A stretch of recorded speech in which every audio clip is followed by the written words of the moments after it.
Everyone knows that there's a freedom convoy in Canada. There's people protesting vaccine and mask mandates. But yesterday, the Canadian government ratcheted up their attack on these hardworking citizens. What am I talking about? Here's a video of the Canadian government literally saying that they now are going to use anti-money laundering and terrorist financing regulation and legislation to go after these individuals. They are quite literally going to label hardworking citizens as terrorists. Don't believe me? Hear it directly from them. We are announcing the following immediate actions. First, we are broadening the scope of Canada's anti-money laundering and terrorist financing rules so that they cover crowdfunding platforms and the payment service providers they use.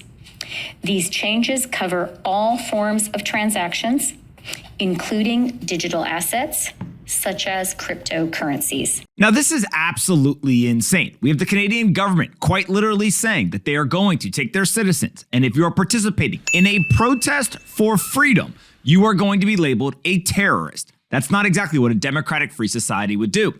Now, the El Salvador president, Bukele, he had a great point.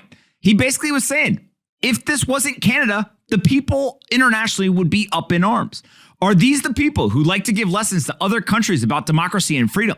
This is one of the top-ranking countries in the Democracy Index. Your credibility on these topics is now worth zero. He's got a great point. If this was happening in a third world country or in the developing world, the international community would be up in arms. They'd be yelling about dictatorships and authoritarian governments. But because it's Canada, somehow no one's talking about it. Well, there's plenty of Canadians and other people on the internet who have lots of comments.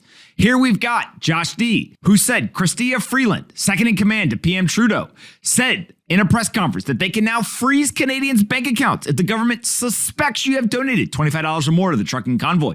Democracy has died today in Canada. He then went on to say, she also said if your vehicle is part of a convoy, the government can freeze your bank accounts and cancel your insurance. She also says banks can do this without court orders. This is an egregious escalation. Now, the part of this that is absolutely insane is that we are talking about the ideas of democracy and due process completely dying. It doesn't matter if you're actually doing what they suspect you of doing. You are just deemed guilty from day one. On top of that, they're actually able to go after you and your way of living and your property. They can literally freeze your bank accounts. They can go ahead and cancel your insurance. This is peak clown world. Now, of course, people are making lots and lots of comparisons to China and actual authoritarian governments. Warren Tagomi said, I'm not aligned with the truckers, but shutting down bank accounts of protesters strikes me as too much like the shit the CCP does to cripple critics in Hong Kong.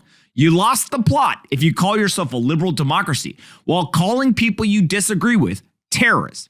Now, as I always say, the true test of free speech is to protect what somebody is saying that you disagree with. The Canadian government not only is not doing that, they're actually taking it a step further, and they're literally saying these people are terrorists. This is insane. Now, Preston Byrne, who's a lawyer here in the United States, said that Canadian police have the power to end the convoy protest. Just arrest the people for traffic violations. You don't need to invoke emergency powers. The thing that's so crazy is that it's literally a traffic matter. You can arrest people. You can put points on their license. That's it. But of course, when the Canadian government goes nuclear, it seems like the neo-libs using Canada as a policy laboratory of these convoy protests. They spring up around the world, soon scheduled for America. But he had a great point. All Trudeau had to do was just be like, look, we respect your right to protest, but if you block the road, you're going to be arrested. And everyone would be like, damn, Canada, so polite. But now the world is freaking out.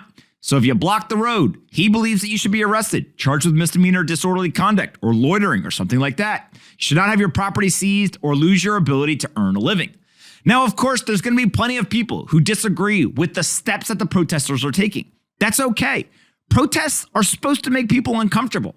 But the second that the government doesn't act rational, the second the government begins to puff up their chest, label you a terrorist, and come after you, I actually think what they're doing is they're simply bringing more attention to it. Now it's not just Canadians who believe that the Canadian government is overreaching. Now it's people around the world. It's me, other Americans, and the international community. Everyone's got their eyes on Canada right now. If you're going to label those you disagree with as terrorists, maybe you shouldn't have that much power. The ability to censor and freeze transactions, bank accounts, take people's property. It's all headed in the wrong direction. Ultimately, what we are watching is that the internet is bringing the ideals of individual liberty and personal freedoms back to the forefront of conversation. Canada, stop being ridiculous. Treat your citizens as fellow citizens. They're not terrorists. They're simply protesting what you're doing. Maybe it might help to listen.